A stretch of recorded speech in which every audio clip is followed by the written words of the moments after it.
Okay, I'm going to talk about this Balenciaga thing because this is a big deal. This is a huge deal. The information, the awarenesses that are coming into public light about what has been in the trenches of humanity. You guys, this stuff's been going on under our noses and we didn't know it. We didn't see it. And a lot of celebrities are involved in this. Otherwise, they would be saying something. So let's talk about it from a cosmic perspective. Let's look at it as far as what we can personally do besides not support businesses who openly admit that they exploit children and do sexually inappropriate things with our minors, okay? I'm a mother. Absolutely not okay. I am saying no to that. I do not consent on a physical, mental, emotional, spiritual level. But why are we seeing this? Why has this been going on under the belly of humanity? I mean, some people will just say, well, some people are just sick. Some people, follow the devil or whatever people are going to say. And of course, there's a level of all those things that is true. But let's look at it from a cosmic, spiritual perspective, because that's what I do. That's kind of my jam, is to help look at things in a different way, because anything we can see in our reality out there exists somewhere inside of us. So I know that's a tricky one to grasp or swallow. So if we're boycotting and we're saying no to exploiting a child, to doing sexually inappropriate things to children, okay? Let's return the gaze at ourselves for a minute and say that there is an innocent part of me. There is a child part of me within me, which I have allowed to be exploited inappropriately by this world.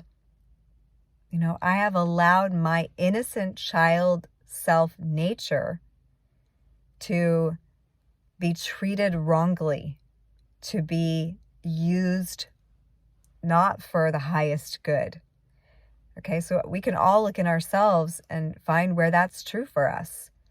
In our growing up process, as we grow from a child to an adult, I don't know how old you are watching this, but I'm approaching 50, and in my lifetime, I came from a very, we all came from innocence, right? But in my childhood, it was very protected. My child nature was protected as a child. So, at some point or another in life, in order to assist us in growth and development and maturation, we all at some point come up against the defiling of our innocence. Right? Either it happens to us or we choose it. For me, that didn't happen to me. I went and kind of sought it out. I didn't realize that's what I was doing at the time, but, we all tend to rebel against what we were taught when we were young. And for me, it was, I didn't really understand what I was saying no to. And so my young nature, my young mind kind of ran in the direction of defiling my innocence, so to speak, and had that experience to the point where then I had to stop and say, okay, now I need to respect myself. Now I want to respect myself and the innocent nature, my gentle self, my vulnerable nature. But it took me decades to figure that out.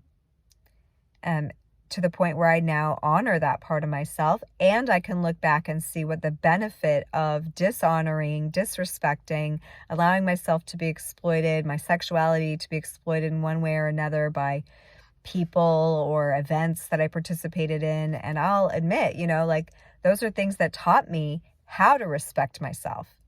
So humanity is going through a great awakening right now.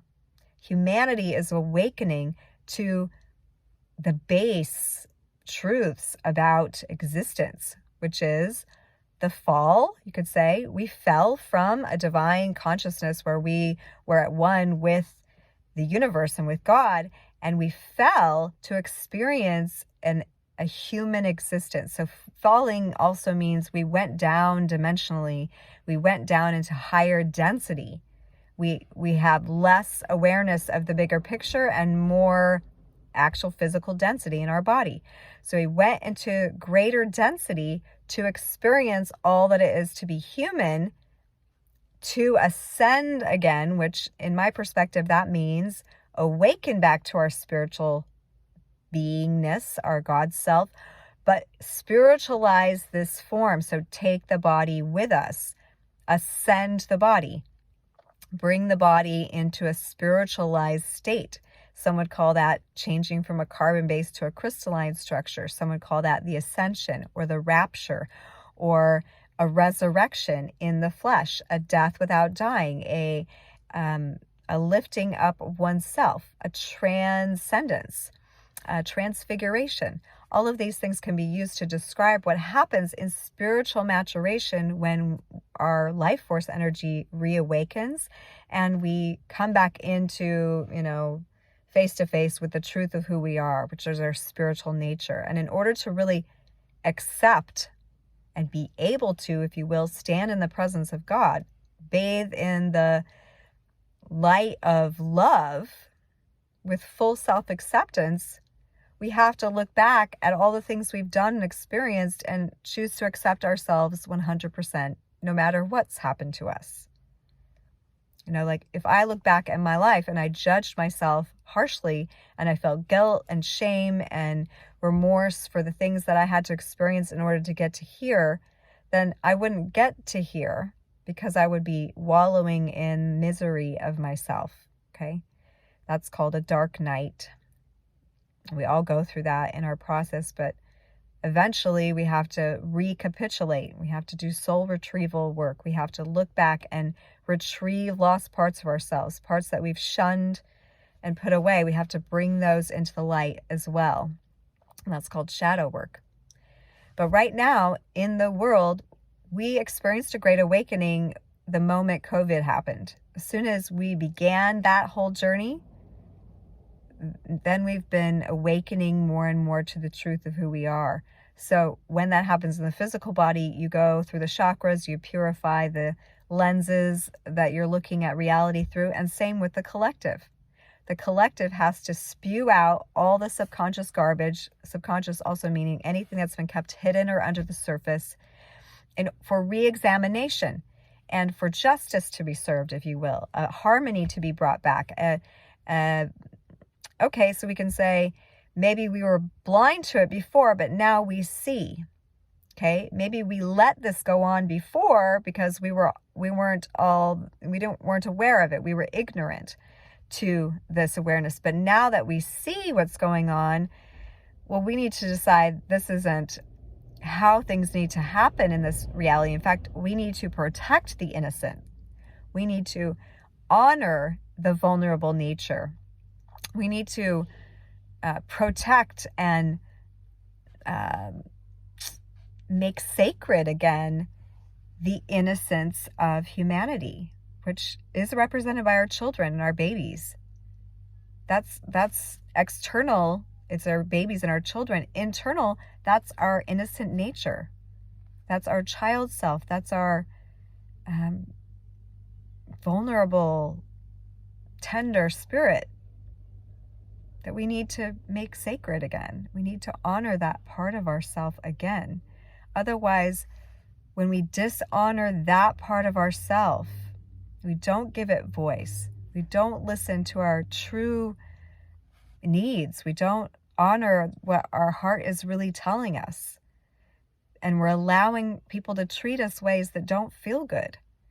That is the equivalent of this sexual exploitation. I hate to say it, but we're allowing our most innocent, our most prized, our most sacred self to not be taken care of, to be offered up to a material world for the sake of, a paycheck or, good stats with someone or a high grade or whatever it is, a degree or, to stay in this relationship or whatever. We're offering up our pearl of self, our golden state of consciousness to something that's unworthy. And if we're doing that, then we have allowed our child self to be exploited. If we are giving ourselves over to somebody sexually that isn't honoring us, and our most purest, vulnerable, sacred self is not being honored in sacred, intimate union where the other being knows that you're a God being and vice versa, and you're not in holy prayer with each other, then your innocent nature has been exploited. You've exploited it. You have turned it over. You have played BDSM with yourself. I did it for years. I'm not pointing fingers. I'm saying I had to figure that out too. And decide to turn around and love the part of me that did that, because I was just learning. I was just growing. I was just trying to figure it out. I was still ignorant to the potency of my sacred sexual self, of my innocent nature. I was ignorant to it. Even if I'd been told, I had to figure it out myself, and we're all figuring it out. We're all figuring it out. You are, I am. This is not to shame you. This is a reclamation moment. This is to say, we can right now in this moment, humanity, we can decide to honor the innocent nature of self. And when we integrate that, when we can love that part of ourselves anyway, that had that experience of sexual exploitation of self, of dishonoring the pure nature, when we can love that about ourselves too, that was part of our growth. We had to go through it. Then we absorb that part of ourself back into us. It's no longer shattered. And then that's how we clean up reality from the inside. That's how we do it from the inside. Yes, we can do it from the outside by not giving money to these organizations that are the effect of the distortion. That's a distorted energy that's taken form. And it becomes like an evil entity, actually. It manifests as a form that would destroy the natural sacred self. When we're not loving it in ourselves, it distorts, it manifests in reality. It's suppressed energy in the collective that's being pushed out and manifesting as these things. It truly is. And so when we love that part of ourselves, we resuck that in. We bring it out of the collective. And also, when we do not give our dollar to that, we do not then go ahead and pay for that to continue. That's the other way. We have to work from the outside and the inside, both sides. So yes, disengage. I think Bryson James just did a music video today where he's burning a pair of shoes.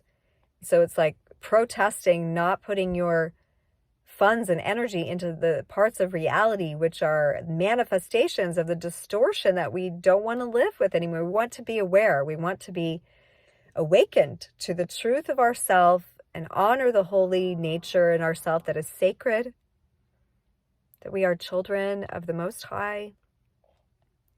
And by children, that means we are that. In our spiritual maturation, we are in our growth process to fully remembering ourselves in the body of God, ourselves in the body of the one love. So I see us, humanity, I see these are big steps for us. These are huge growth steps for these things to be revealed. Because when we see them, we can do the work on them and integrate them and help dissolve those parts of reality that are really the cries of the painful suffering of the heart of humanity manifest in real children. So I send love and healing to all the children who have been having to play this part and experience the hands of the suffering. Let's not let this continue, humanity. Let's wake up to this state that we are in and reclaim the innocent heart and the innocent nature of self. Love the self. Love the self. For humanity's sake, love your child self. It's time.